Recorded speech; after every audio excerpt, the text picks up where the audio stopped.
Assalamualaikum warahmatullahi wabarakatuh. Hei kamu. Iya, kamu yang lagi scroll-scroll, nyari tontonan buat nemenin waktu santai kamu. Coba deh berhenti sebentar di sini, karena aku janji cerita yang akan kamu dengar ini beda dari biasanya. Sebelum kita mulai, Bunda doain kamu sehat selalu, hatimu tenang, rezekimu lancar, dan segala yang kamu harapkan segera terwujud. Di sini, kamu nggak cuma sekedar nonton video biasa. Kamu diajak masuk ke dunia cerita yang penuh rasa. Kadang bikin senyum, kadang bikin haru, tapi pasti bikin kamu betah. Jadi, siap? Ambil posisi paling nyaman, rebahan, atau duduk santai. Dan biar aku yang bawa kamu ke dalam kisahnya. Selamat menikmati dan jangan lupa tinggalkan komentar kalau kamu suka. Aku pasrah saat dia menyuruhku ke kamar untuk melepas talinya dan akhirnya... Namaku Arya. Usia 25. Asli dari Kebumen, Jawa Tengah. Waktu kecil cita-cita gue cuma satu. Kerja di luar negeri biar bisa kirim duit buat emak di kampung. Biar nggak terus-terusan makan tempe goreng dicocol garam. 3 tahun lalu, gue nekat berangkat ke Italia. Nggak pakai modal gede, cuman modal nekat, ngaco, sama muka pas-pasan. Sekarang, gue kerja di 2 tempat sekaligus. Pagi sampai sore gue jadi pelayan di restoran La Spaghetti di Raya, restoran milik orang Italia, yang spagettinya katanya terenak se-Eropa. Malamnya, gue jadi tukang kebun di rumah pribadi si pemilik restoran itu. Namanya Raya. Cantik, putih kayak susu cap beruang, dan kalau jalan tuh kayak abis turun dari majalah fashion. Raya itu atasan gua. Tapi saking seringnya kita ketemu, kadang kayak bukan bos sama anak buah. Lebih kayak, kayak orang yang suka disuruh-suruhin padahal harusnya dia yang nyuruh. Hari pertama gua kerja di rumahnya, gua disuruh motong rumput. Tapi karena cuaca dingin dan perut kosong, baru 15 menit pegang mesin potong rumput, gua udah latah. Wah, anginnya nyundul pantat. Langsung gua tutup mulut sendiri. Tapi entah kenapa, Raya malah ketawa cekikikan sambil bilang, "Lucu, kamu Arya." Besoknya gue disuruh bersihin kaca kamar mandinya yang ukurannya kayak lapangan futsal mini. Begitu lihat sabun cair botol panjang dan licin banget, gue refleks ngomong, "Buset, ini sabun atau... maaf." Raya lewat belakang gue, terus cengengesan. "Latahmu absurd, tapi aku suka." Gue bingung. Ini bos kok kayak penonton OVJ, dikit-dikit ngakak. Tapi ya sudahlah, yang penting digaji. Duit halal walaupun harus ngelap kaca sambil nahan hasrat latah. Yang penting, emak di kampung bisa beli beras 5 kilo. Suatu malam, gue baru aja naruh sendok terakhir ke laci restoran. Restoran udah tutup, dan tinggal gue sama beberapa staf bersih-bersih. Tiba-tiba HP gue bunyi. Pesan dari Raya, Arya, ke kamarku ya, bantuin lepas talinya. Gue langsung nge-freeze. Glek. Ke kamar? Lepas tali? Ya Allah, apa maksudnya ini Tuhan? Gumam gue sambil pelan-pelan narik jaket dan jalan ke arah rumah belakang, tempat tinggal Raya. Sampai di depan kamarnya yang pintunya setengah terbuka, tangan gue udah gemetaran. Gue ketuk pelan. "Masuk aja Arya," kata suara dari dalam. Gue ngintip. Raya lagi berdiri di depan jendela pakai dress ketat warna hitam. Punggungnya kelihatan. Gue langsung mikir yang enggak-enggak. Saya disuruh lepas tali, ya? Gue nahan deg-degan. Bisa tolong tarik talinya ke atas? Kata Raya tanpa nengok. Gordonnya. Kebuka terus dari tadi. Gue langsung bengong. Tali Gordon cuy. Tali Gordon. Sambil menarik tali Gordon itu, gue ngomel pelan. "Kirain tali bra, Bu Bos." "Apa?" Tanya dia tiba-tiba nengok. Enggak, latah doang." Gue pura-pura ngambil nafas panjang, padahal aslinya malu setengah mampus. Raya jalan ke kulkas, ambil 1 bungkus coklat, terus nyodorin ke gue. "Ini buat kamu. Udah bantuin." Gue nyengir. "Saya bantuin, Bu. Bos tiap hari juga nggak pernah dikasih permen." "Coklat loh, spesial." "Anggap aja bonus."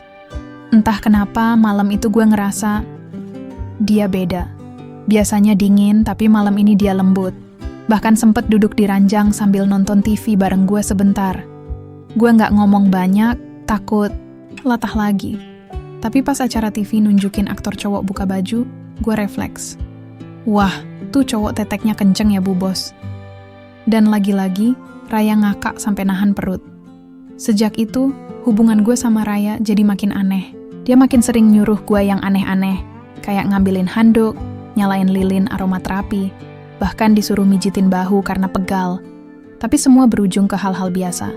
Gue yang selalu mikirnya kemana-mana. Kadang, justru dia yang ngambilin sandal gue, nyuapin potongan spaghetti, atau bantuin nyisir rambut pas gue ketiduran di sofa rumahnya. Padahal, dia bos gue. Tapi ya begitulah, hidup kadang lucu. Di negeri orang, jadi budak kerja, malah ketemu bos yang bikin jantung dak-dik-dak dan kepala muter kayak panci presto. Tapi gue tahu satu hal, gue suka dia. Bukan karena dia cantik, tapi karena tiap dia ketawa karena latah gue, rasanya kayak kampung halaman gue nyempil di balik matanya. Hari itu suasana restoran lagi ramai-ramainya.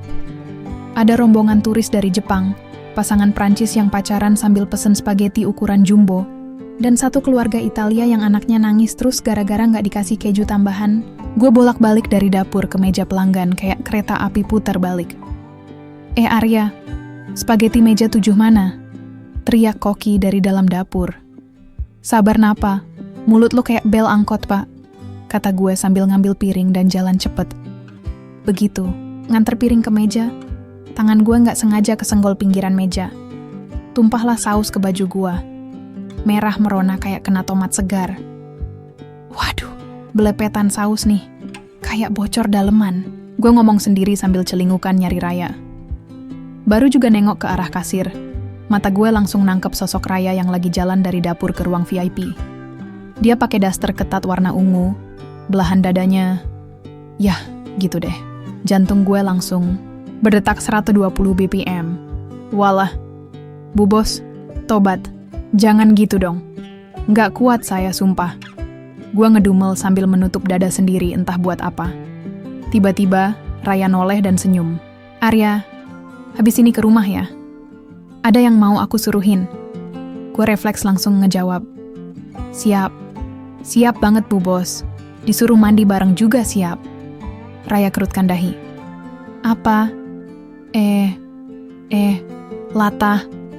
Gue langsung kabur ke dapur. Sambil ngumpet. Sore menjelang malam, gue sampai di rumah Raya yang letaknya cuma 2 blok dari restoran. Rumahnya mewah banget. Ada taman kecil di depan, kolam air mancur dengan patung bayi gendut, dan lampu taman warna-warni kayak lampu Natal. Gue masuk lewat pintu samping, udah biasa. Tiba-tiba dari ruang tengah terdengar suara. Arya, kesini. Tolong bantuin. Tali bra aku nyangkut di jemuran. Gue langsung beku di tempat. Hah? Bra? Tapi pas nyamperin, ternyata bener. Ada jemuran di balkon belakang, dan salah satu tali bra nyangkut di kawat jemuran. Gue tarik perlahan, pelan banget. Tapi tiba-tiba angin berhembus, dan bra itu nempel ke muka gue. Wak, BH terbang kayak layangan putus. Raya datang sambil ketawa ngakak. Kamu drama banget sih, Arya. Gue ngelap muka. Lah ini juga salah angin, Bu Bos. BH-nya nyium saya duluan, saya cuma korban. Sudahlah, masuk ke dalam. Aku mau minta tolong bersihin akuarium di kamar. Akuarium? Iya, tapi kamu jangan ngaco ya. Jangan mikir yang enggak-enggak. Gue ngangguk dengan muka serius. Tapi di kepala udah muncul adegan-adegan film dewasa versi lucu. Gue bayangin masuk kamar, lihat Raya duduk sambil pegang ikan cupang. Begitu masuk, kamar Raya wangi banget. Ada lilin aromaterapi, selimut rapi, dan akuarium kecil di dekat jendela. Gue mulai bersihin kacanya. Tapi sesekali gue curi-curi pandang ke arah Raya yang duduk di pinggir ranjang, pakai tank top putih ketat. Gue nelen ludah. Dah Gusti, ini ujian. Pas gue lagi lap kaca akuarium bagian bawah, tiba-tiba tank top Raya melorot sedikit. Gue kaget dan latah spontan. Wah, nonjol. Raya noleh cepat. Apa tadi? Nonjol. Ikan di akuarium, Bu. Bos, Barusan ada yang nonjol mulutnya dari batu. Gue ngeles sambil nyengir bego. Raya ketawa sampai nangis. Kamu itu ya? Dasar otak ngaco. Gue berdiri dan garuk-garuk kepala. Maaf Bu Bos, saya emang latah kalau kaget. Tapi demi Allah, niat saya bersih. Bersih kayak kaca akuarium ini? Kata dia sambil ngelus kaca. Gue cengengesan. Iya, walaupun kadang suka belepotan.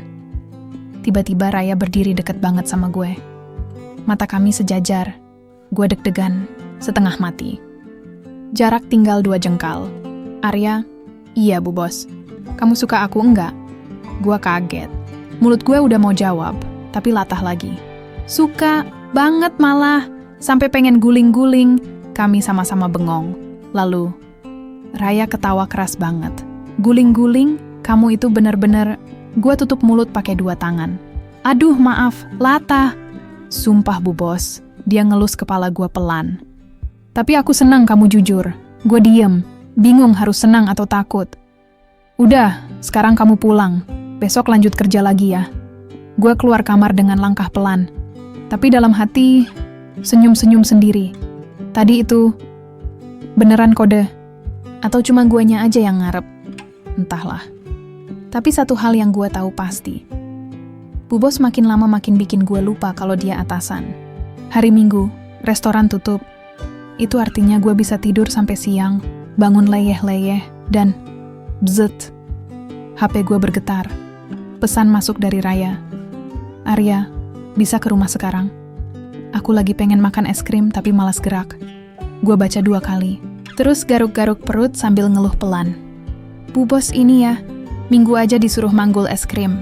Tapi dasar gue nggak tegaan. Apalagi kalau bayangin wajah Raya yang lagi manyun di sofa pakai daster ketat dan rambut diikat asal-asalan. Ya udah, akhirnya gue jalan ke rumahnya.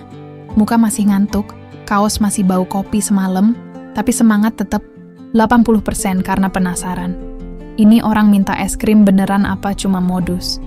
Begitu nyampe rumahnya, gue udah disambut pintu terbuka. Gue masuk pelan, ngintip ke ruang tengah. Raya lagi tiduran di sofa sambil nonton acara masak. Tangannya nunjuk ke kulkas. Es krimnya di freezer. Ambilin dong. Gue langsung ke dapur, buka freezer, dan nemu 1 cup es krim coklat ukuran jumbo. Gue ambil mangkok kecil, sendok, dan jalan balik ke ruang tengah. Ini Bu Bos, spesial. Disendokin sama tangan yang baru bangun tidur. Raya duduk dan senyum. Kamu itu walaupun males, tetap aja datang kalau aku panggil. Gue senyum malu-malu. Iyalah, siapa tahu nanti dapat warisan restoran. Dia ketawa sambil nyendok es krim, tapi baru 1 suapan. Dia langsung nunjuk ke depan dadanya. Aduh, jatuh ke sini. Arya, tolong dong lapin. Mata gue langsung ngarah ke titik jatuhnya. Dan, ya ampun, jatuhnya strategis banget coy. Tapi gue tahan banget. Gue ambil tisu pelan-pelan. Jalan ke dia sambil bilang, lidah saya yang pengen, tapi tangan saya yang bergerak. APA? Maksudnya saya lapin ya, hehe. Gue tempelkan tisu ke bajunya, bersihin es krim yang nempel. Tapi tangan gue gemetar kayak baru megang kabel listrik. Setelah selesai, dia nengok dan bilang, kamu tuh lucu banget Arya, latahmu tuh aneh, tapi justru bikin aku nggak bosan. Makanya Bu Bos, kalau lagi bosen, panggil aja saya. Mau disuruh bersihin kulkas atau mijetin ikan koi juga saya siap. Ngomong-ngomong, kamu bisa mijit? Bisa Bu Bos, tapi bukan mijit sembarangan ya. Ini mijit penuh cinta dan, maaf, latah. Dia ketawa sampai geleng-geleng kepala. Udah, sini, duduk sebelah aku. Gue duduk di sebelahnya. Jarak kami tinggal sejengkal. TV masih nyala, tapi yang gue lihat bukan acara masak, tapi hidung, mancungnya, rambut panjangnya yang berantakan dikit, dan senyum kecil yang bikin hati nggak tenang. Arya, katanya pelan. Kalau aku bilang, aku mulai suka kamu, gimana? Gue langsung freeze. Mulut pengen ngomong, tapi takut latah. Jadi akhirnya gue cuma ngangguk sambil senyum malu-malu. Kenapa diem? Tanya dia sambil cengengesan. Saya? Seneng, Bu Bos. Tapi saya juga takut. Takut apa? Takut pas pacaran, Bu Bos malah jadi males ketawa karena udah bosen sama kelakuan saya. Dia dorong pelan kepala gua. Justru karena kamu beda. Kamu itu penyegar di tengah hidupku yang terlalu. Serius. Gue nggak jawab. Gue cuma senyum dan ngunyah pelan wafer yang entah sejak kapan ada di tangan gue. Tiba-tiba, dia sandarin kepala ke bahu gue. Aku capek hari ini. Temenin bentar ya. Siap, Bu Bos. Sampai ketiduran juga saya temenin.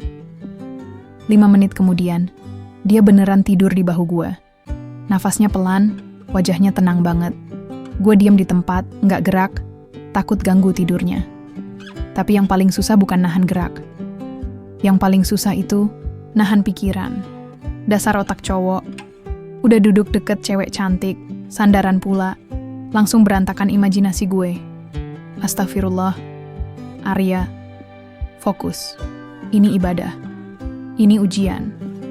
Tiba-tiba dia gerak dikit, dan tangan kirinya nyangkut ke paha gue. Gue merem. Gak berani napas keras-keras, tapi habis itu dia cuma menggeliat sebentar dan terus tidur lagi. Gue mulai mikir, ini orang tulus apa ngetes gue sih? Sekitar 20 menit kemudian, dia kebangun. Dia ngucek-ngucek mata dan lihat gue masih duduk di situ, kaku kayak patung. Kamu nggak kabur? Tanyanya. Enggak lah. Saya nunggu Bu Bos selesai. Recharge. Dia senyum dan berdiri. Tapi sebelum jalan ke kamar, dia nengok dan bilang, besok-besok kalau aku pengen es krim lagi, kamu datang ya. Selama es krimnya halal, saya siap Bu Bos. Tapi kalau aku yang minta dijilat, waduh, Lata. Gue langsung tutup mulut, dan dia ketawa lagi. Tawa yang bikin dada hangat, dan kepala makin bingung. Hari itu gue pulang dengan pikiran berantakan. Tapi satu hal makin jelas. Ini orang bukan cuma bos gue lagi. Raya, mulai jadi alasan gue betah tinggal di Italia. Hari itu gue datang ke restoran lebih pagi dari biasanya. Bukan karena semangat kerja, tapi karena semalam mimpiin Raya. Mimpi yang bikin gue bangun keringetan. Padahal suhu di luar 13 derajat. Setelah ngecek meja, naruh sendok garpu, dan nyicip satu potong roti yang haram, gue mulai nyapu bagian teras. Tiba-tiba, dari arah dapur, suara pintu terbuka, dan muncullah Raya. Pakai daster tipis, rambut diikat cepol, mata masih setengah melek. Pagi, Arya, kamu udah dateng? Suaranya serak seksi gitu. Ampun. Udah, Bu Bos.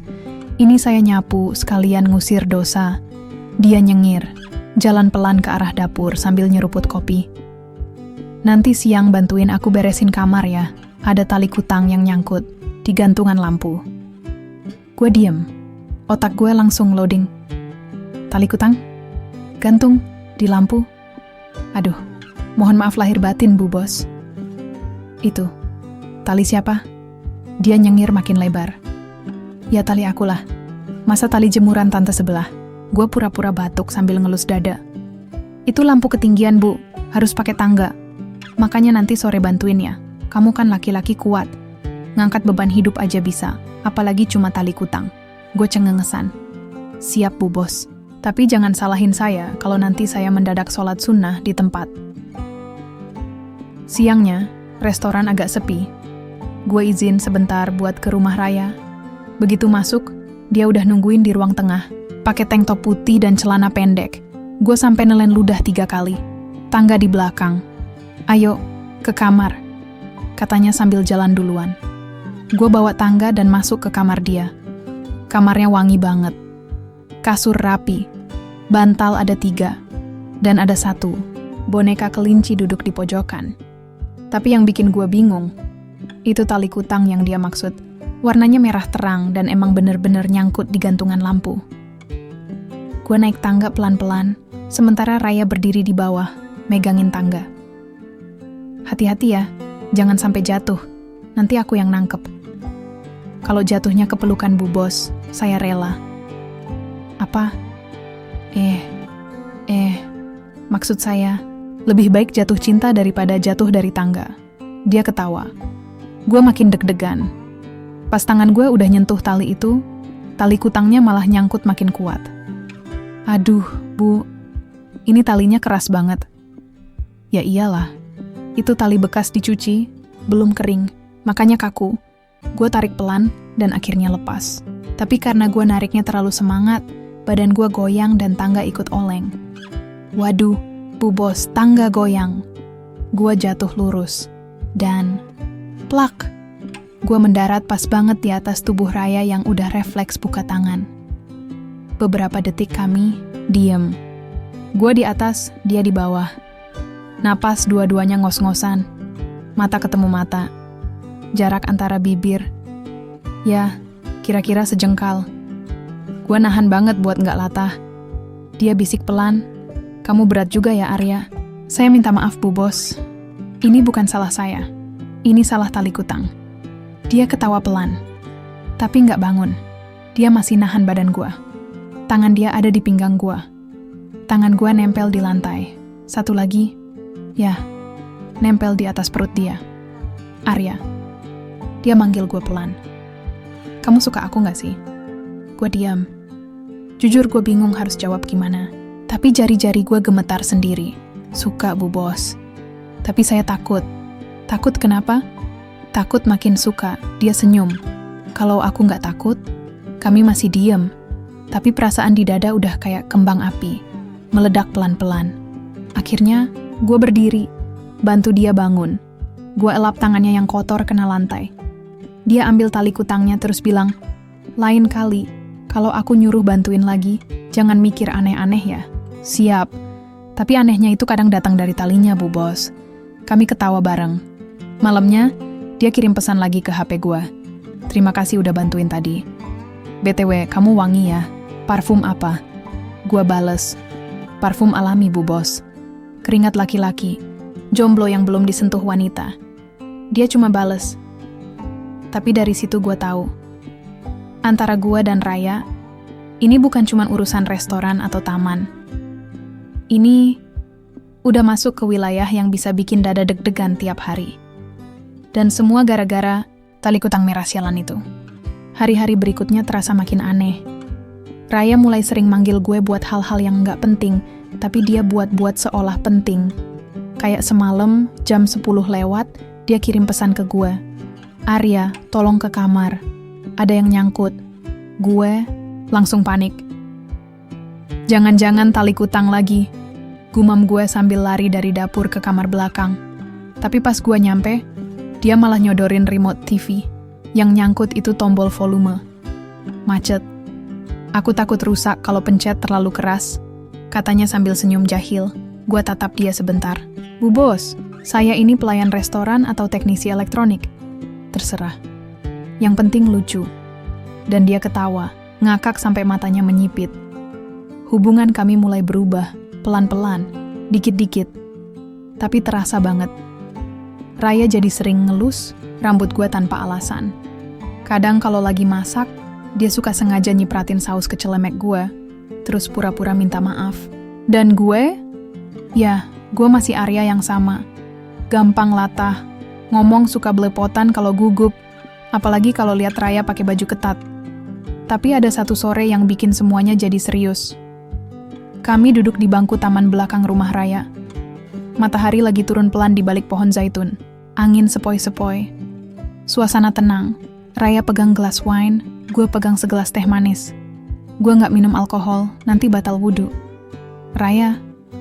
Gue manggil dia tanpa embel-embel Bu Bos lagi. Dia noleh, alisnya naik sebelah.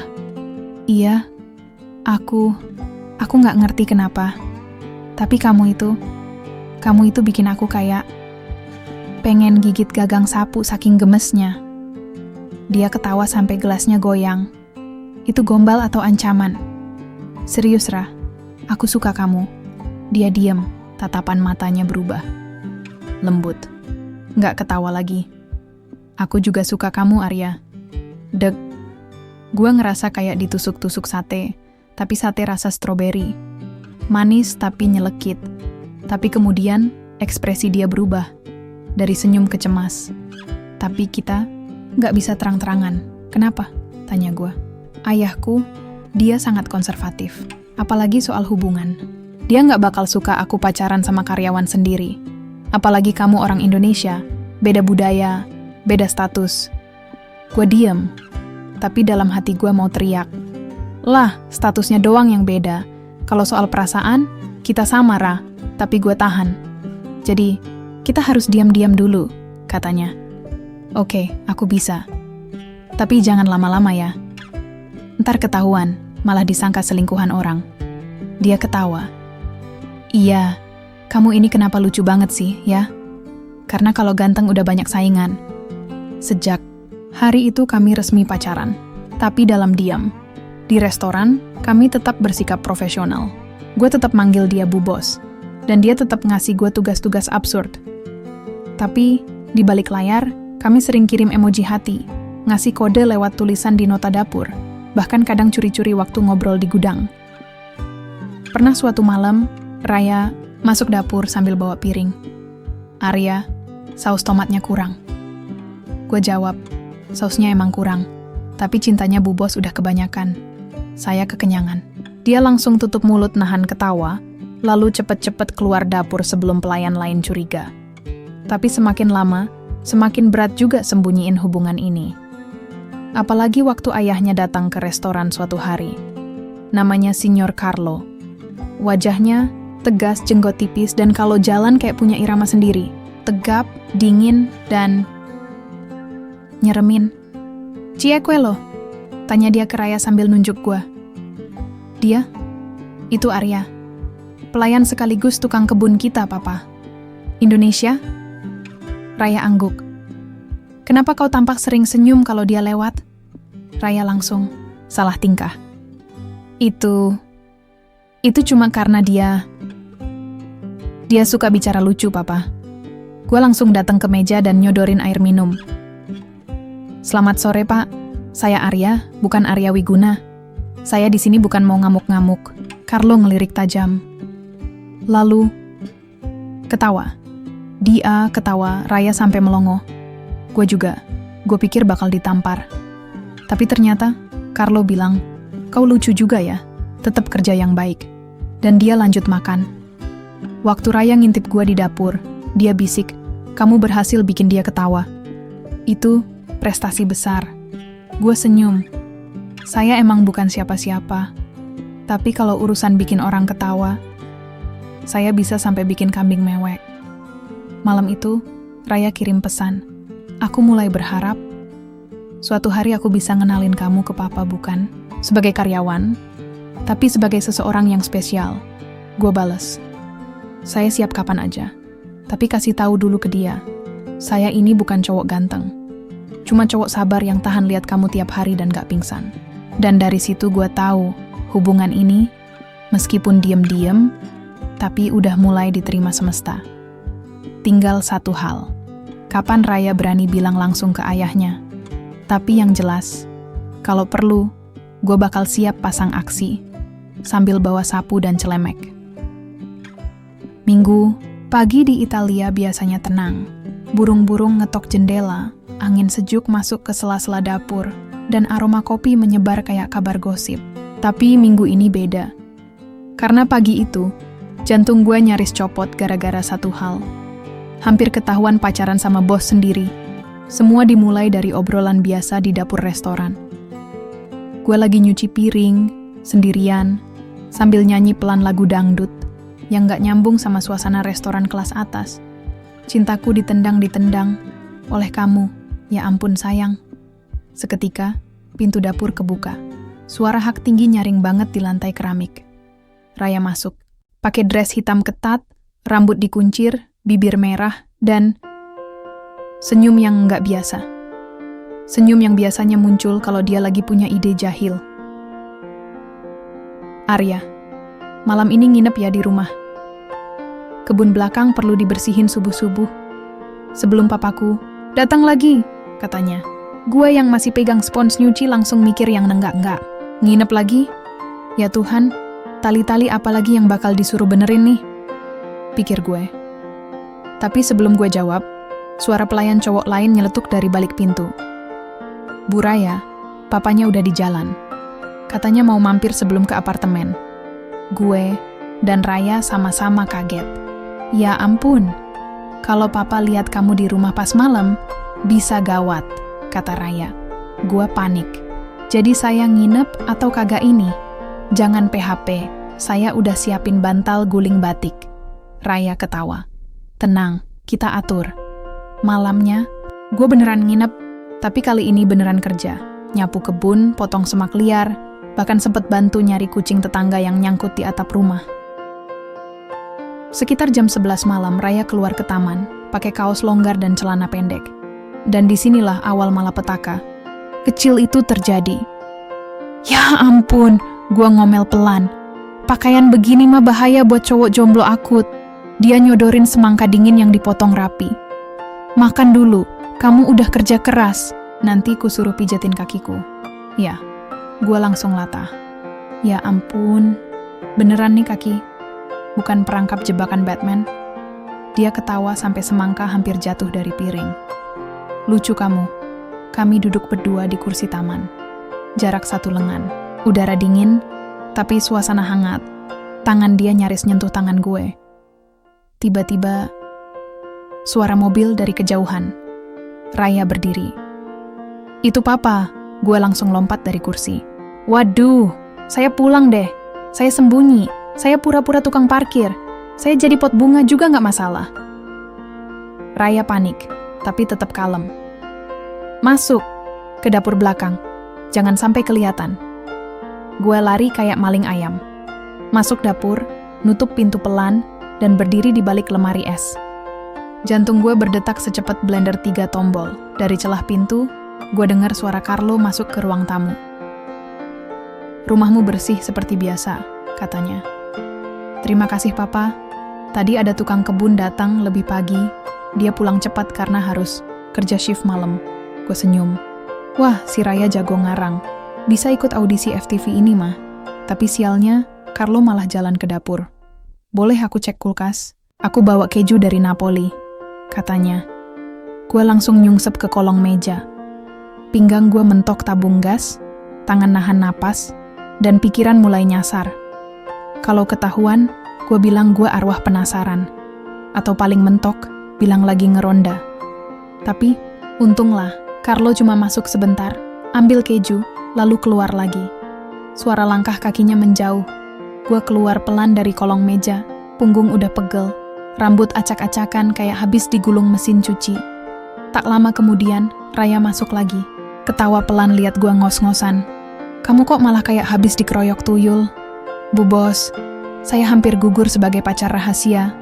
Dia duduk di lantai, di samping gue. Tapi kamu selamat. Selamat sih, iya. Tapi, saya trauma tiap dengar suara mobil sedan sekarang. Kami ketawa pelan. Tapi di tengah tawa itu, Raya nyender ke pundak gue. Aku pengen bilang ke papa suatu hari nanti, katanya. Gue diam sebentar. Kalau bisa, jangan pas saya lagi nyungsep di kolong meja. Tolong. Dia ketawa lagi. Dan malam itu, meskipun penuh deg-degan, gue makin yakin. Meskipun hubungan ini rahasia, tapi perasaan kita nggak pernah sembunyi. Pagi itu gue baru selesai nyapu halaman belakang rumah Raya. Berkeringat, baju basah, celana belepotan tanah, dan belum sarapan. Perut udah konser dangdut, suara keroncongan bikin tetesan embun kabur dari daun. Gue ngelirik ke arah jendela, dapur. Kosong. Biasanya Raya udah melambai sambil ngasih kode. Sini makan dulu. Tapi pagi itu, gak ada kode, gak ada senyum, gak ada makanan. Aneh. Gue maju pelan ke dapur, pintunya kebuka. Begitu gue masuk, gue langsung nahan napas. Di meja makan duduk 2 orang, Raya dan Carlo, bapaknya. Jantung gue langsung lompat. Wah, kena lagi nih. Mata Carlo langsung nyamber ke arah gue yang berdiri di ambang pintu. Keringetan, rambut acak-acakan kayak habis disikat sapu lidi. Dia sempitin mata. Mukanya datar tapi ada aura penyidik senior. Ini, tukang kebunnya ya? Katanya dingin. Gue refleks ngangguk. Iya pak, saya tukang bersihin. Tukang hidup, maksud saya. tukang kebun. Raya nyengir setengah mati. Dia tahu, ini akan jadi pagi yang panjang. Namanya Arya, Papa, kata Raya. Carlo berdiri. Jalan ke arah gua. Arya, dari Indonesia. Gua angguk lagi, kali ini lebih mantap. Betul, dari Jawa Timur, Pak. Tapi saya nggak bawa lumpia. Carlo, diam. Tatapannya nembus sampai ubun-ubun. Gua berusaha pasang wajah lugu sambil nyeka keringet pakai tisu gulung dapur. Jawa Timur ya? Katanya sambil mengelus dagu. Kamu tahu cara tanam bunga lavender? Gua bengong. Lavender? Tahu sih bentuknya, tapi nanam belum pernah. Tapi ini waktunya acting. Oh, tentu, Pak. Lavender itu bunga lembut penuh harapan. Dia suka tanah gembur, dikasih pupuk cinta, disiram air kasih sayang tiap pagi dan sore. Carlo melotot. Gua tambah tegang. Air kasih sayang? Ulang Carlo. Iya, soalnya kalau air biasa, dia bisa merajuk, Pak. Daunnya ngambek. Layu. Maksud saya, gua tambah belepotan. Raya udah ketawa tertahan. Tapi Carlo masih serius. Coba ikut saya ke taman belakang, kata Carlo. Wah, ini bener-bener ujian. Gua jalan di belakang Carlo, pelan-pelan kayak bocah baru dipanggil kepala sekolah. Di taman, dia tunjuk ke tanah kosong di sudut belakang. Tanami, bagian ini dengan lavender.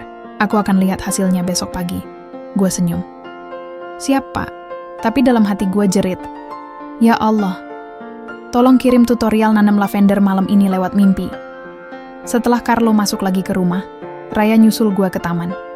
Mukanya masih nyengir geli. Gila, kamu nyebut air kasih sayang.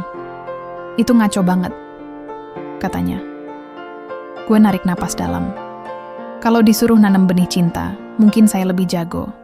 Dia nyubit pelan lengan gua. Tapi kamu berhasil, Papa nggak curiga. Untuk sementara. Untuk sementara itu kata kunci ya. Karena saya yakin. Sebentar. Lagi pasti ketahuan.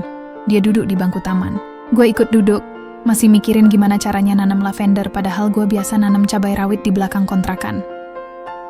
Gimana kalau kita kenalin kamu ke Papa sebagai orang lain? Kata Raya tiba-tiba.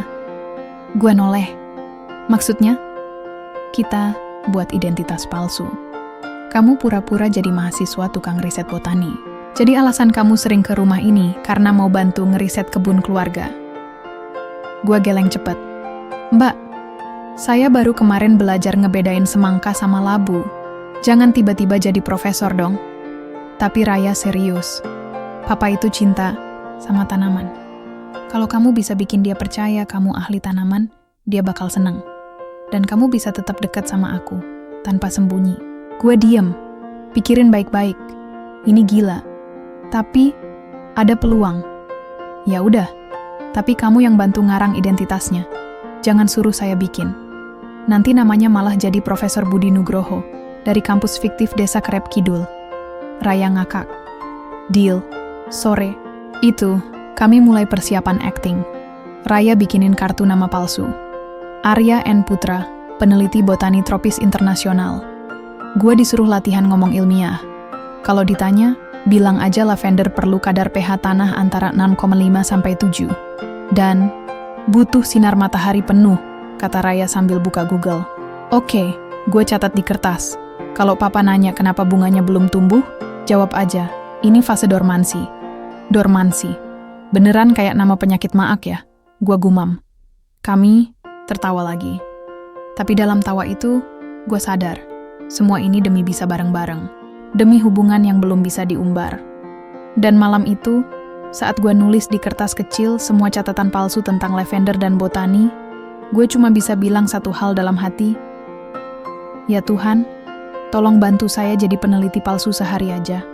Biar cinta ini gak layu sebelum mekar, kayak bunga lavender. Sore itu gue udah duduk di ruang tamu rumah Raya. Pakai jas pinjeman yang 2 nomor lebih besar. Celana kain gue juga kegedean. Sampai-sampai pinggangnya harus disematin pakai penjepit jemuran warna merah. Raya ngelirik dari atas sampai bawah. Senyum setengah geli, setengah khawatir. Kamu yakin siap? Gue tarik napas. Enggak, Tapi kalau gue tolak, ayahmu bakal curiga. Jadi ya, siap nggak siap, bismillah aja. Carlo, ayah Raya, hari itu ngundang 2 temannya sesama kolektor tanaman dan pecinta kuliner elit buat makan malam. Mereka bakal ngobrolin kebun, makanan sehat, dan, sayangnya, lavender.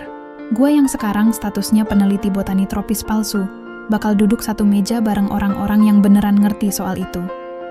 Pas semua udah duduk di meja makan, Carlo perkenalin gue duluan. Ini Arya, peneliti botani tropis dari Indonesia. Sekarang bantu saya mengurus kebun di belakang rumah. 2 tamunya, 1 pria tua brewokan, 1 lagi wanita elegan, langsung nyengir ramah. Gue senyum sopan, sambil deg-degan, tangan dingin, keringat ngucur dari ketiak. Botani tropis? Menarik sekali, kata wanita itu. Namanya Donna. Tanaman apa yang sedang Anda pelajari saat ini? Gue senyum tipis. Oke, latihan semalam dimulai. Sekarang, saya lagi fokus ke bunga lavender, jawab gue hati-hati. Lavender? Bukankah itu bukan tanaman tropis? Gue kaget.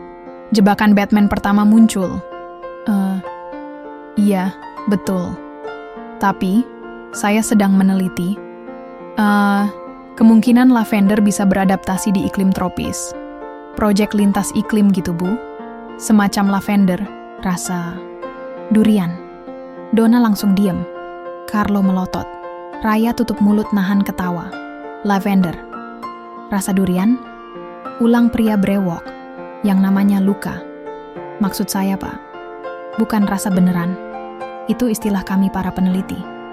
Kami menyebutnya fusion botany, percampuran adaptasi tanaman dan lingkungan. Mereka masih bengong. Gue lanjut aja sebelum makin kacau. Saya percaya bunga itu seperti cinta. Kadang dia bisa tumbuh di tempat yang gak diduga-duga. Asal disiram dengan perhatian. Mendadak, Carlo angguk-angguk. Menarik, filosofis. Raya megang tangan gue di bawah meja, nahan tawa, matanya nyuruh gue berhenti ngomong. Makan malam lanjut. Ada pasta keju yang bentuknya aneh kayak tali jemuran basah. Gue nyicip dikit, terus ngunyah sambil senyum. Dalam hati, ini sih karet gelang. Luca mulai tanya lagi. Kalau begitu, bagaimana Anda melihat tanaman rosemary? Banyak orang salah rawat tanaman itu. Gue cuma bisa jawab nekat. Oh, rosemary. Itu seperti istri. Harus dikasih ruang napas. Jangan terlalu disiram. Dia mandiri. Donna ketawa ngakak. Lucu sekali. Saya suka analogi Anda. Raya bisik pelan ke gue. Kamu nekat tapi lucu. Carlo malah ikut senyum. Saya pikir kamu benar. Rosemary memang seperti wanita mandiri. Gue ngangguk sok serius padahal dalam hati. Ya ampun. Baru kali ini ngomong ngaco malah diapresiasi. Pas makan hampir selesai, Carlo bangkit dari kursinya, ngangkat gelas anggur. Saya bersyukur bisa bertemu anak muda seperti Arya. Lucu, cerdas, dan bersemangat. Saya harap dia bisa bantu kami kembangkan taman herbal keluarga jadi proyek serius. Gue senyum, nyaris batuk karena kaget. Terima kasih, Pak. Saya bakal berusaha sekuat tenaga. Dan mungkin suatu hari nanti, Arya bisa jadi bagian dari keluarga kami. Gue melotot. Raya langsung terbatuk. Donna dan Luca tepuk tangan kecil. Gue bingung. Ini kode? Atau Carlo mulai curiga dan kasih tes? Setelah tamu pulang, Carlo masuk ke kamarnya, dan gue akhirnya bisa napas lega. Raya tarik gue ke dapur, buka kulkas, ambil 2 puding coklat. Selamat. Kamu lulus dinner formal dengan kebohongan formal. Gue duduk di bangku, langsung buka puding. Tapi serius, Ray. Gue gak enak terus bohong gini. Dia diem, lalu nyengir pelan. Sabar ya. Kalau waktunya tepat, kita jujur. Sekarang, ayo rayain keberhasilan ini. Kami saling senyum. Di luar, suara jangkrik mulai nyaring. Gue tahu, malam itu bukan sekadar makan malam. Itu latihan untuk masa depan, kalau nanti semua terbongkar. Tapi untuk saat ini, selama gue bisa duduk di sebelah dia sambil makan puding coklat, bohong kecil ini masih bisa ditoleransi. Pagi itu, Seperti biasa, gue bangun kesiangan. Alarm udah bunyi 5 kali, tapi entah kenapa otak gue kayak baru nyala setengah. Tangan masih gemetar, mata masih sepet, dan gue refleks ambil HP, buka WhatsApp, terus nekan icon voice note. Masalahnya, jari gue salah pencet, gue kirim voice note ke grup yang paling enggak boleh salah kirim, keluarga Raya. Dan yang lebih parah, isi voice note-nya, "Heh, Ray, semalam kamu tuh nyuruh gue narik tali korden padahal gue udah mikirnya." Aduh, sialan. Gue udah bayangin adegan dewasa. Gimana nggak kesel, dari belakang rumah dipanggil ke kamar, suruh narik korden. Itu tali loh, tali. Gatel gue, asli. Apalagi kamu pakai daster ketat kayak bungkus lontong. Ampun deh. Sendan baru 5 detik, kemudian gue sadar, itu bukan chat pribadi. Muka gue langsung pucat, dada gue deg-degan kayak mau dipatok angsa. Tangan gue tremor, dan seketika kepala gue rasanya pusing. Ya Allah, ya Rasul, ya segala malaikat pelindung. Gue lompat dari kasur, nyari tombol, delete for everyone sambil komat kamit doa. Tapi, terlambat, 2 centang biru. Carlo udah lihat. Carlo Doc, calon mertua, pemilik restoran bos besar, pecinta tanaman herbal, dan sekarang, pendengar voice note jorok anak buahnya. Gue panik, langsung ke kamar mandi, cebok 3 kali, cuci muka pakai sabun, cuci piring, terus nyalain keran air dingin buat nutupin suara jeritan panik gue. HP, gue bunyi, chat dari Carlo. "Arya, boleh bicara sebentar?" Gue diem di kamar mandi, keringetan dingin kayak maling ketangkep. Rasanya pengen nyumput di pot tanaman dan pura-pura jadi bonsai.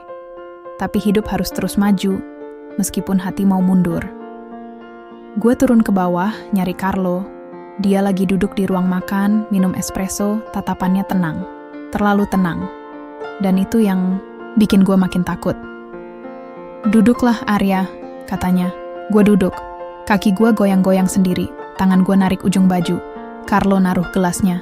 "Saya sudah dengar pesan suara pagi ini." Gue telan ludah. "Pak, itu bukan buat saya tahu."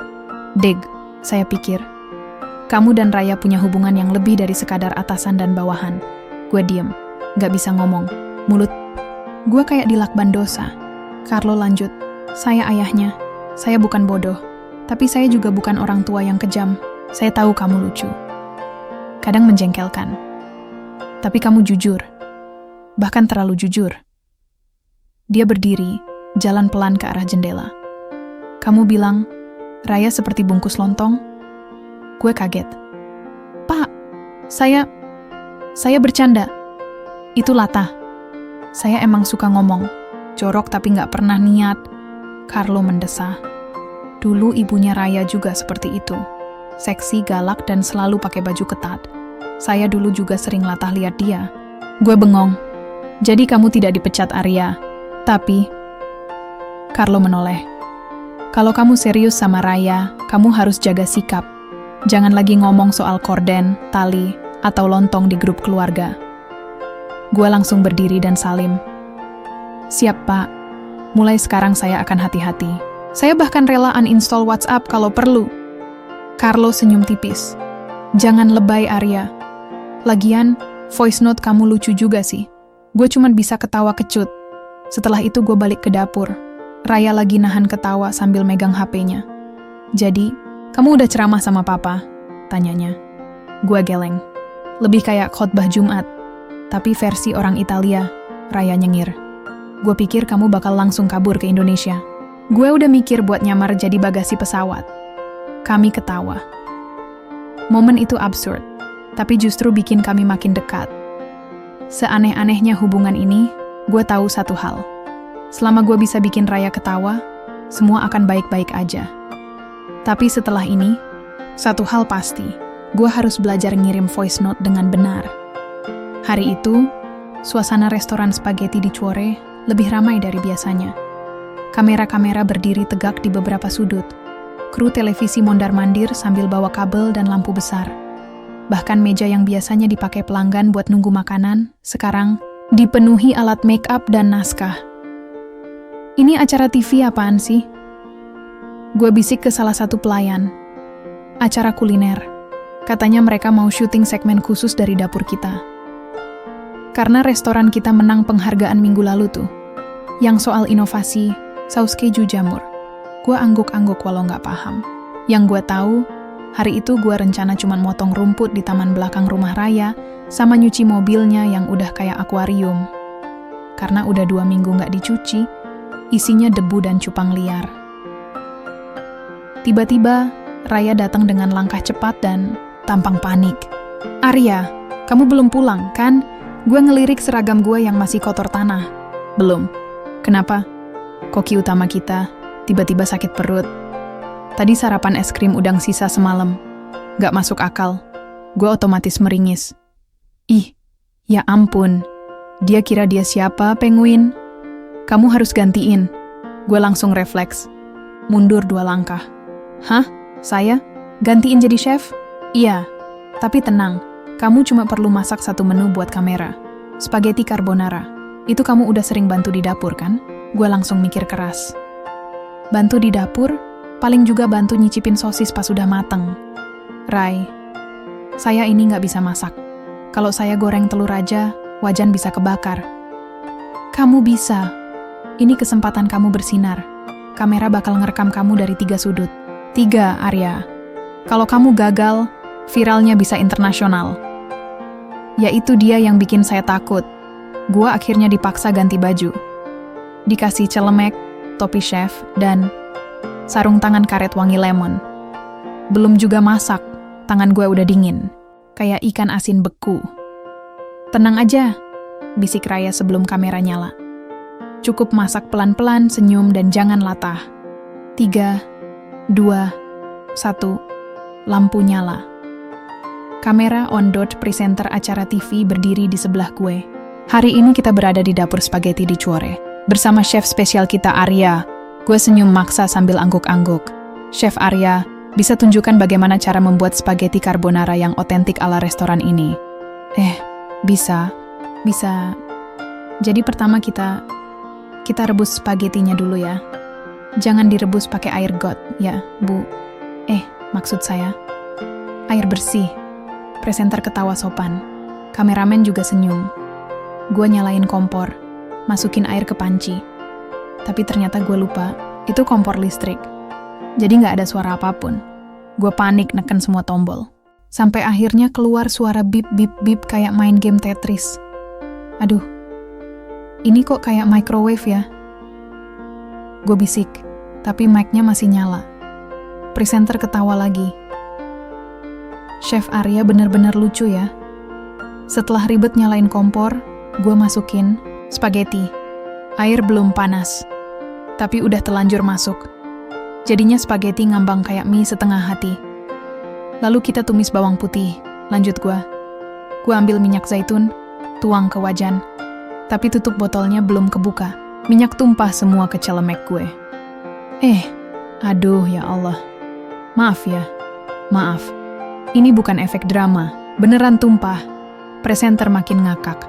Bahkan sutradaranya tepuk tangan. Gue lanjut tumis bawang, masukin telur, keju, dan daging asap. Tapi saking gugupnya, daging malah nyangkut di topi gue. Nggak sadar, gue ngaduk-aduk saus sambil daging itu goyang-goyang di kepala. Setelah selesai, dengan tangan gemetar, gue tata spaghetti di piring. Dan ini dia, spaghetti carbonara ala saya. Jangan lupa doain semoga nggak sakit perut. Kamera off. Semua kru tepuk tangan. Bahkan sutradara nyamperin gue. "Kamu cocok banget buat acara komedi masak. Kocak alami. Mau kita kontrak untuk episode minggu depan?" Gue melongo. "Hah? Saya pikir saya tadi gagal total. Kamu sukses bikin semua orang ketawa. Itu lebih susah dari masak carbonara." Raya nyamperin, senyum lebar. "Lihat kan? Aku yakin kamu bisa." Gue geleng-geleng. Gue masak kayak mau meledak. Kamu malah tepuk tangan. Raya ketawa. "Arya, kamu tuh gak harus sempurna. Cukup. Jadi diri sendiri, dan jangan pakai minyak zaitun kayak sabun mandi lagi." Kami tertawa. Dan di hari itu, gue sadar. Kadang hidup ngasih kesempatan lucu buat orang biasa kayak gue. Dan meski dapur berantakan, kalau bisa bikin orang ketawa, mungkin itu masakan terbaiknya. Hari itu, langit Italia cerah banget. Angin sejuk berembus dari taman bunga yang ada di depan restoran spaghetti di Cuore. Gue bangun dengan semangat 45 karena ini hari libur gue. Tapi seperti biasa, hidup Arya mana pernah benar-benar libur. Gue baru aja selesai nyuci motor tua yang udah kayak peninggalan gladiator, tiba-tiba HP gue bunyi dari Raya. Bisa bantu sebentar di restoran? Ada tamu VIP datang. Aku butuh kamu untuk bantu nyiapin meja dan berdiri manis di belakang. Tapi jangan ngomong yang aneh-aneh ya. Gue baca pelan-pelan sambil ngelus dada. Ya Tuhan, kok hidup gue ini kayak sup jagung? Gak bisa tenang, selalu ada isinya. Sampai restoran, gue langsung dikasih kemeja putih yang, sumpah, kekecilan. Tombol atas gak bisa dikancingin. Lengan juga cingkrang. Gue kelihatan kayak asisten sulap yang nyangkut di laundry. Raya bisik, "Nih, kamu berdiri aja di dekat meja VIP. Gak usah ngomong, cukup senyum aja ya. Tamu kali ini spesial." Spesial kayak apaan nih? Spesial sambal mata atau sambal setan? Raya cubit lengan gue. "Jangan mulai lagi, Arya." Gue berdiri kaku kayak patung lilin. Beberapa menit kemudian, pintu restoran dibuka. Masuklah seorang pria paruh baya, berkumis rapi, pakai jas abu-abu mengkilat. Orangnya mirip mafia, tapi sopan. Itu ayahnya Raya. Gue refleks mundur selangkah. Jantung gue berdetak kayak drum konser dangdut. Gue tahu beliau gak pernah suka orang yang sembarangan deketin anaknya. Apalagi anaknya pacaran diam-diam sama tukang kebun. "Astaga, siapa dia?" tanya Pak Gino, sambil nunjuk ke arah gue. Raya yang juga gugup langsung jawab cepat. Dia, tamu dari Indonesia, pemilik restoran cabang di Jakarta. Kami lagi kolaborasi menu." Gua melongo. Sumpah demi bakso, gua bahkan gak bisa masak mie instan level 2. Tiba-tiba dipromosiin jadi pemilik restoran. Bukan cuma pangkatnya yang naik, derajat keturunan pun ikut-ikutan lompat. Pak Gino langsung nyamperin. "Oh, saya senang ketemu dengan pebisnis dari Asia. Apakah kamu bicara bahasa Italia?" Gue panik. Gue cuma bisa bilang, "Buongiorno" dan "Mamma mia." Itu pun dari nonton kartun. Gue jawab dengan bahasa Inggris kacau. Yes, I am big boss noodle spaghetti in Jakarta. Very, selling fast. People cry if don't eat. Pak Gino ketawa ngakak. "Wah, promosi kamu lucu juga." Raya pegang kening sambil ketawa kecil. Gue tahu, dia pasrah. Makan malam dimulai. Gue duduk satu meja dengan Pak Gino. Tangan gue tremor kayak habis ngopi 5 gelas. Gue bingung harus bertingkah kayak apa. Setiap makanan disajiin, gue pura-pura tahu. This called cheese pasta special from cow. Italian cow. Very cow. Pak Gino ngakak lagi. "Kamu beneran lucu ya?" Dalam hati gue nyengir. Lucu itu kode buat gak jelas, tapi selama dia ketawa, itu aman. Lalu, saat dessert disajikan, Pak Gino narik napas panjang dan ngomong ke Raya. "Kamu tahu, aku udah mikirin soal hidup kamu, Rey. Aku tahu kamu perempuan dewasa sekarang. Kalau kamu udah punya seseorang yang kamu suka, kamu boleh kenalin ke aku." Raya gugup. "Ayah serius?" "Serius." Dia nengok ke gua. Gua langsung melotot. Pelan, geleng-geleng pelan sambil kasih kode bibir. "Jangan sekarang. Please." Belum siap mati muda. Tapi Raya tetap berdiri. Sebenarnya, orang itu, ya dia, Arya. Pak Gino diam. Bahkan sendok dessert berhenti di tengah jalan. Gue deg-degan. Ini saatnya gue siap digoreng pakai mentega.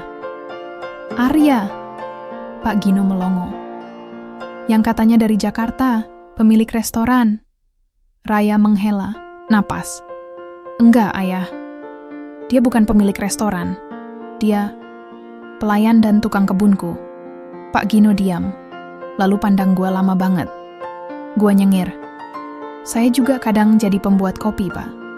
Kalau ayah mau, saya bisa sabunin mobil juga. Multifungsi. Pak, tiba-tiba Pak Gino ketawa. Ketawa keras, bahkan sampai keluar air mata. Kamu lucu banget ya, Arya. Dari tadi saya curiga, kamu kayak aktor sinetron ketukar naskah. Raya tambah bingung. Jadi ayah, nggak marah? Malah seneng. Udah lama aku nggak ketawa segini puas. Anak muda sekarang jarang yang jujur dan kocak kayak kamu. Kamu itu hiburan dunia nyata. Nggak usah malu soal pekerjaanmu. Yang penting kamu sayang anakku. Gue hampir nangis.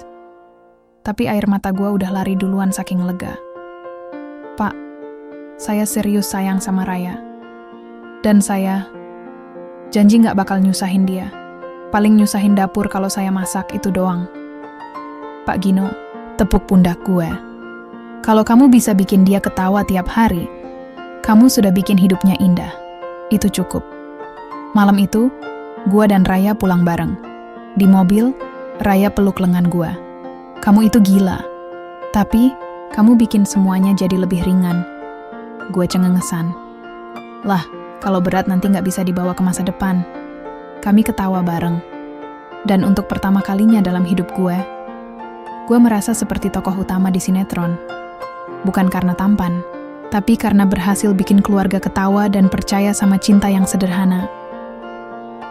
3 hari setelah pertemuan penuh tawa bersama Pak Gino, gue pikir hidup bakal adem ayem kayak taman bunga di belakang restoran. Tapi kenyataannya, nasib gue seperti mie rebus, baru tenang sebentar. Diceburin lagi ke air mendidih. Pagi itu, Raya masuk ke dapur sambil senyum-senyum penuh rencana. Gue lagi ngulek sambal tomat. Tangan gue langsung goyah waktu dia nyodorin selebaran. Ini, Arya. Minggu depan ada lomba masak antar karyawan restoran se-Italia. Aku daftarin kamu. Gue berhenti ngulek. Lomba? Masak? Aku? Raya angguk penuh semangat. Iya dong. Kamu tuh udah lucu, jujur. Sekarang tinggal satu lagi. Harus punya skill. Dan aku tahu kamu bisa. Gue tarik napas panjang. Dalam hati gue pengen nyaut, skillku cuma bisa buka mie instan tanpa sobek bumbu-bumbunya, tapi gue tahan. Di depan Raya, gue harus terlihat gagah, walau jiwa gue udah pengen kabur ke bawah kasur. Hari latihan pertama, semua peserta dapet tugas bikin makanan pembuka khas negara masing-masing. Ada yang dari Prancis, Spanyol, Belgia, sampai Jerman. Semua sibuk bikin salad warna-warni, bruschetta elegan, sampai sup jamur pakai nama yang susah disebut. Gue panik. Akhirnya gue cuma bikin mie instan rasa soto, dikasih telur rebus, terus hias piringnya pakai irisan tomat kayak bunga. Di atas mie, gue taburin kerupuk udang sisa makan semalam. Gue kasih nama, Soto Surprise with Sunny Love Egg. Ketika juri lewat di depan meja gue, mereka lihat piring gue, terus saling pandang. This smells very interesting, kata juri pertama. Like chicken broth mixed with something nostalgic? Tambah juri kedua. Gue cengengesan. Yes, very nostalgic. Reminds me of broke college life. Mereka senyum, lalu nyicip. Dan mereka melongo. Ini enak, kata mereka barengan. Gue hampir jatuh saking kagetnya. Mie instan, bro. Mie instan. Dunia belum siap. Raya nonton dari pojok dapur sambil tahan ketawa. Gue bisa lihat dia bangga, walaupun di saat yang sama dia juga bingung. Ini cowok sebenarnya, jenius atau beruntung? 2 hari kemudian, masuk babak semifinal. Kali ini tantangannya makin berat. Masak menu utama khas negara peserta. Gua makin deg-degan. Peserta lain udah nyiapin resep ribet dengan bahan mahal. Truffle, wine sauce, daging, rusa panggang. Gue cuma punya satu senjata terakhir. Resep rahasia emak gue, nasi goreng maut cinta dunia akhirat. Pagi itu gue ke pasar tradisional di Napoli. Nyari bahan-bahan yang pas, nasi dingin sisa semalam, ayam suwir, telur, sayur kol, dan mie kuning. Gue bawa juga kecap manis dari dapur belakang restoran, stok rahasia Arya. Di dapur lomba, semua orang masak dengan serius. Ada yang pakai penggaris buat potong daging, ada yang masaknya sambil pakai earphone muter musik klasik. Gue, sambil nyanyi dangdut pelan, gue tumis nasi sambil goyang-goyang pundak. Ketika juri datang, gue sajikan dengan hiasan irisan mentimun bentuk bintang. Gue nyengir dan presentasi. This dish called mawut. It means messy, like love, like life. But in the end, delicious. Juri ketawa, nyicip, dan diam, lalu angguk-angguk. Satu juri bisik ke temannya, ini comfort food banget. Dan ya, gue lolos ke final. Final dilaksanakan malam minggu. Acara besar. Ada live streaming di platform lokal. Semua peserta tampil necis. Gue pakai celemek batik dari ibu kota, nyaru, kayak chef profesional, padahal tadi pagi masih nyapu daun di taman belakang.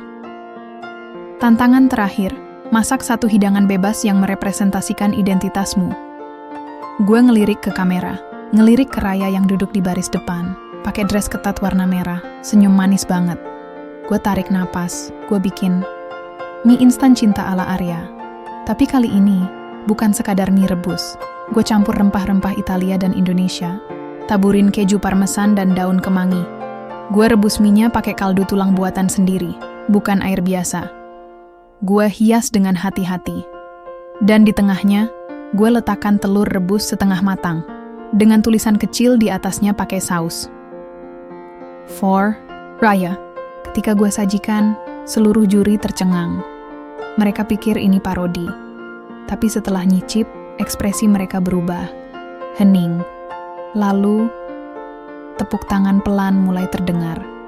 Dan ketika hasil diumumkan, juara pertama, Arya dari Spaghetti di Cuore. Gua berdiri kaku. Otak gue kosong. Gue menang? Beneran? Mie instan? Gue jalan ke depan, terima piala bentuk garpu emas, dan ngelihat ke arah Raya yang udah berdiri sambil tepuk tangan. Saat gue balik badan, Pak Gino udah di belakang gue, kasih jempol. Sekarang saya ngerti kenapa anak saya jatuh cinta sama kamu. Kamu itu bodoh cerdas.